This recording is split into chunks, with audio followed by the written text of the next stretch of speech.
Let's talk about the Constitution, which was reviewed and all of that, and was passed, and Mr. President sent it back, former President Goodluck Jonathan, and that is sort of hanging now, because we know that, and it cost a lot of money to go through that process, where our Constitution was, we had a lot of public sittings and all of that, running into billions from what I hear. What is going to happen to that piece of it's still a bill, since Mr. President hasn't signed it in too long. Yes. It's still a bill. What's going to happen to that bill? Is the Constitution going to remain the way it is? Are they going to keep amending or re-amending, or are some sections going to be expunged? It's a responsibility for this 8th Assembly now. What do you want to see them do? I mean, this is just one of those things that we expect the 8th Assembly to actually look into very critically. I'm telling you, because the Constitution is the strongest document in the land. And it's something that you do not even joke with. It's the life wire of Nigeria. I mean, the Constitution of the Federal Republic of Nigeria. And so you don't joke with such things. And I just think that the 8th Assembly should sit down and then forget about political differences or ideologies or whatever. They should look at that document and do the needful. Honestly speaking, a number of them are lawyers. A number of them have been involved in public offices and whatever. So they know what exactly to do. So they should just do it. They should take the bull by the horn. They should do it. And let's have good life, quality delivery from all of them, from all the members of the House of Representatives and then the Senate. So I think it's one very big way to start for them. They should look at that document very critically, you know, and put aside all sentiments or political inclinations. Yeah. Something else that I think a lot of people have talked about is the national conference which held under President Goodluck Jonathan. I had a guest here last week who said that he voted for President Jonathan because he was a part of that conference and he saw the document and believes that if it's implemented, Nigeria would be a different country going forward. People have said, okay, what should we start working on it without it being legal? Is it something they should send to the Assembly, or sending it them and make it even longer? Is it something we should discard completely? What do you think? That's another document that I think people are going to be talking about. What should we do with the National Conference? Yes, I think it's good that the President hasn't appointed ministers and what have you yet. Because we are really expecting, or personally now, I am expecting that the President would appoint fantastic human beings. We have a lot of them in this country. Wonderful human beings, wonderful Nigerians who can deliver excellently well. And I believe that the report of that conference should be on the table of Mr. President as soon as he has that council in place, and then they should look at it collectively. We have a lot of, all these think tanks, we just mention all of these things in Nigeria. We don't really do something that would make them work. So you should really look at that conference, national conference report, because having spent the volumes of billions that we witnessed back then, we cannot afford to just sweep that particular document under the carpet. So the President needs to look at it very well, and then we need to take appropriate steps as to ensuring that the very good will and wishes of Nigerians who sat on that conference would not just go down the drain. But we've always known that Nigeria is one country where we produce amazing documents. People who were part of the Vision 2010 report will tell you that anybody who saw that report would believe that Nigeria should be a different place today. There was a Vision 2000. There's been so many visions and constitutional conferences in '95 and all of that. My question, I guess, is we have another document now. Why should this be different? If we're going to look at this document, what happens to the other documents that have been produced in the past? Shouldn't it be a sequence? And how do we work on implementation instead of always producing these documents and expecting them to just work? Let me start this way. Do you know the truth? I don't envy the job of the President right now, because he's got a lot of things to look at on his table. I'm telling you, I don't really envy that job right now. And that is why all of these documents should go through serious consideration. First and foremost, from within the council, that is the Executive Council, Federal Executive Council, then they take it from there to the appropriate quarters. And so that was why I was very, very keen on the appointment by the Mr. President. I mean, it should involve strategic planners, wonderful human beings, think tanks who can assist him in this job so that he can deliver. Because the expectation is just too much on Mr. President right now, to be very honest with you. And that is exactly why he needs to look at all of these documents very critically, very seriously, and then they take strategic moves to ensure that, see, the sweat of those people who sat on all of those conferences, who fought themselves, you know, Lost who a few made lives as well. Exactly, who made amazing contributions. Their efforts should not just be allowed to go down the drain. And that's exactly my concern. I know we're talking about a National Assembly, but you've talked about Mr. President a lot, and I just want to switch to that a bit now. And this appointment that everybody has been waiting for, I think it's been 3 weeks now since he got sworn into office as President of Nigeria.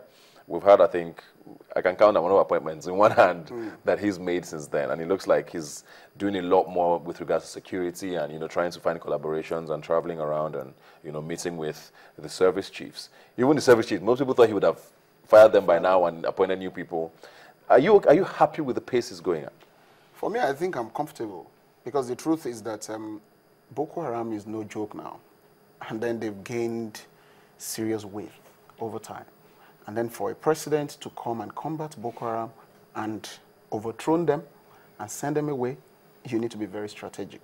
And then before you can be strategic, you need information. Like people have just been talking about intelligence sharing and whatever and all that. It's no joke to share intelligence or to gather intelligence report. And so that's exactly what the president is doing. I love the way he started. The first thing was to embark on trips to neighboring countries. And then, of course, to inaugurate the Joint Military Task Force to combat Boko Haram and insurgency. And so I think it's a good way to start. For me, I think it's a very good way to start. And then you notice that he's also been collaborating with international community, you know, so that we can also gather some more support from them. So I think it's a good way to start for me. You can't just, he's not a magician. That's the truth. And so we really need to keep praying for that man. And then we need to, we really need to keep hoping that he will be able to deliver and combat, you know, these insurgents. Yeah, but I think the worry for a lot of people is he looks like, I mean, we all understand that security is the most pressing need for Nigerians today. I mean, we need to be alive to even eat, which is the truth. So, but people are wondering, you know, focusing too much at the expense of everything else. The economy is dire.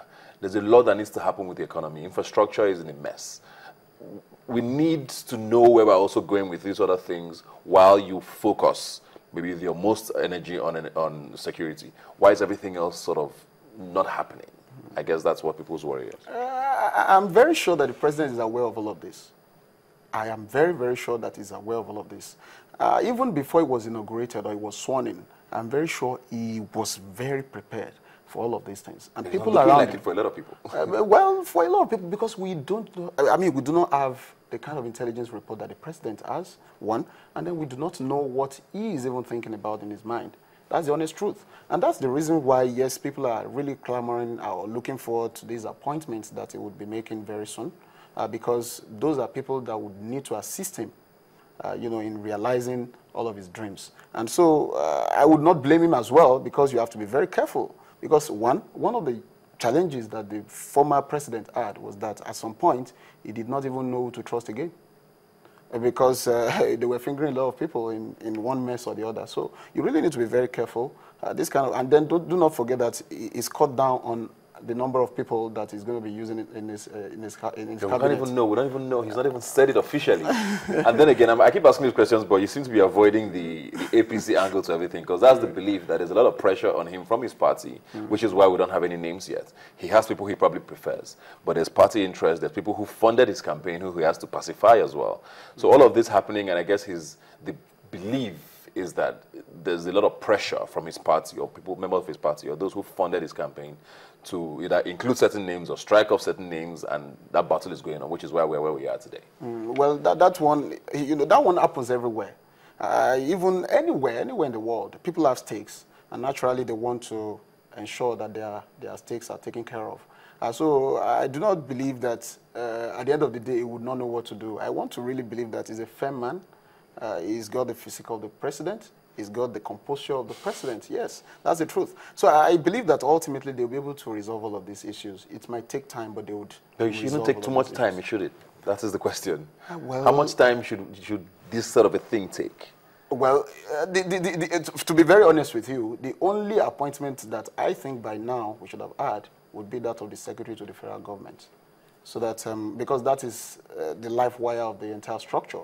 So, but I know that there are a lot of stakes. We can't really blame this man. I know there are a lot of stakes, but I know that, or I'm hoping that this week, before next week, they should be able to do all of these things because time is really running fast. It looks like hope is, is your keyword. Because, I mean, if we're going to be going by hope, but most people hoped we're going to have some of these names in the first week. So, but the hope seems to be dwindling now, and we're not really sure what to do with, you know, with his decisions or how he's going to make his decisions going forward. We keep hearing about all of this, especially with the way the Senate presidency election did go. He almost was not even involved. So it's like, is the party in charge of too many things? You know what I mean?